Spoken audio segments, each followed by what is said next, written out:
Ötən gün Yasamalda çoxmərtəbəli yaşayış binasında baş verən yanğın zamanı həyatını itirənlərdən biri tanınmış vəkilin övladı imiş. Hüquq Azın məlumatına görə yanğın zamanı həlak olan 2018-ci il təvəllüdlü Arzu Qəmbərli Vəkillər Kollegiyasının üzvü Əli Qəmbərovun qızıdır. Onun 2015-ci il təvəllüdlü qızı və həyat yoldaşı isə tüstüdən zəhərlənərək xəstəxanaya yerləşdiriliblər. Qeyd edək ki, hadisə zamanı 3 nəfər ölüb, 20-dən çox şəxs tüstüdən zəhərlənərək xəstəxanaya aparılıb. Faktla bağlı cinayət işi başlanıb.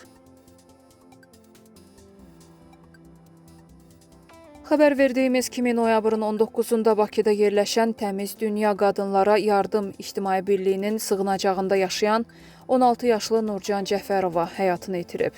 Ölən azyaşlının qohumları APA TV açıqlamasında yeniyetmənin insan alverinin qurbanı olduğunu iddia ediblər. Qızın babası Nazim Orucovun sözlərinə görə, əgər o 4-cü mərtəbədən yıxılıbsa, onun bədənində hər hansı bir zədə olardı. Zəng ediblər ki, uşağınız 4-cü mərtəbədən özünü atıb. Bakıya getdim, qoymadılar üzünə baxım uşağımın. Düşən yeri göstərmədilər.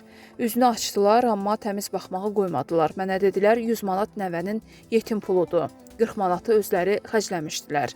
Qeyd edək ki, Təmiz Dünya Qadınlara Yardım İctimai Birliyinin rəhbəri Mehriban Zeynalova insan alveri iddiaları ilə bağlı bildirib ki, hazırda istintaq davam edir.